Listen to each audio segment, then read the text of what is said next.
बीते रविवार यानी 19 मई का दिन पूरे ईरान के लिए काफी टेंशन भरा रहा, जब खबर आई कि ईरान के राष्ट्रपति इब्राहिम राइसी का हेलीकॉप्टर क्रैश हो गया है, जिसके बाद बचाव कार्य युद्ध स्तर पर शुरू हो गया। लेकिन खराब मौसम के चलते हादसे के करीब 18 घंटे बाद जब रेस्क्यू टीम मौके पर पहुंची तो वहां किसी के जिंदा होने के सबूत नहीं मिले। इस खबर से मानो ईरान के लोगों पर दुखों का पहाड़ टूट पड़ा हो। इस हादसे में राष्ट्रपति राइसी समेत विमान में सवार सभी लोगों की मौत हो गई। दावा किया जा रहा है कि अजरबैजान के घने और पहाड़ी इलाके में विमान की हार्ड लैंडिंग हुई।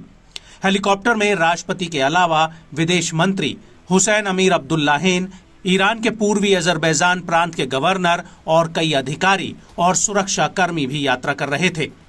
बताते चलें कि राइसी के काफिले में 3 हेलीकॉप्टर्स थे।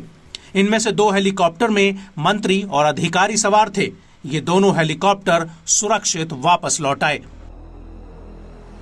ईरानी मीडिया का कहना है कि खराब मौसम ही दुर्घटना की वजह बना है।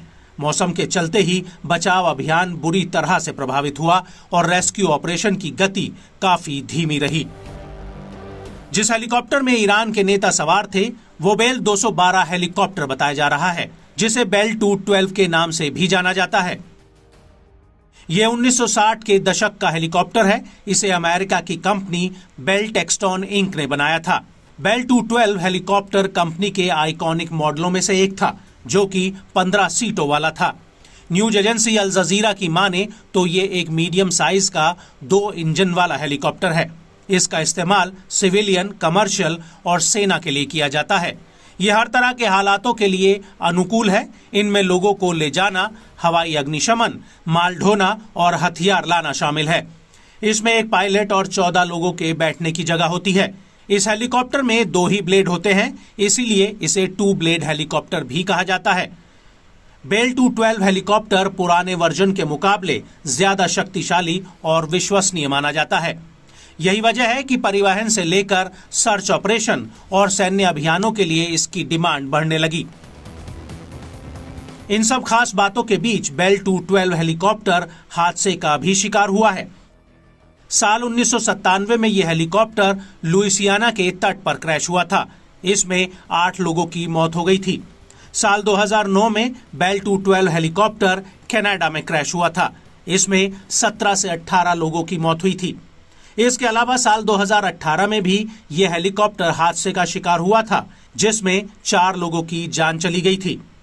ईरानी राष्ट्रपति के हेलीकॉप्टर क्रैश में जान गंवाने के बाद कई सवाल भी उठने शुरू हो गए हैं।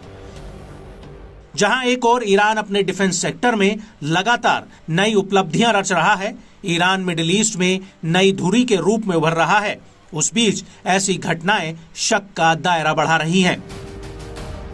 बीते साल ही ईरान के दूसरे ब्रिगेडियर जनरल यूसुफ कुर्बानी ने कहा था कि ईरान की रक्षा क्षमताओं पर कभी समझौता नहीं किया जा सकता है और ना कभी किया जाएगा। इस बीच ऐसी खबर ने ईरानियों में हलचल बढ़ा दी है।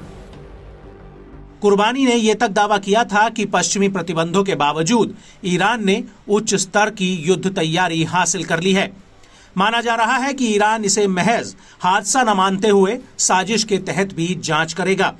वहीं अमेरिकी खुफिया एजेंसियों की माने तो अभी ऐसे कोई सबूत नहीं मिले हैं जिनके आधार पर इसे साजिश कहा जा सके। इस बीच कुछ ईरानी ये भी सवाल उठा रहे हैं कि कैसे काफिले के 2 हेलीकॉप्टर सही सलामत पहुंच गए और जिस हेलीकॉप्टर में राइसी सवार थे वो क्रैश हो गया। बहरहाल आने वाले दिनों में सभी आशंकाओं से पर्दा हट जाएगा।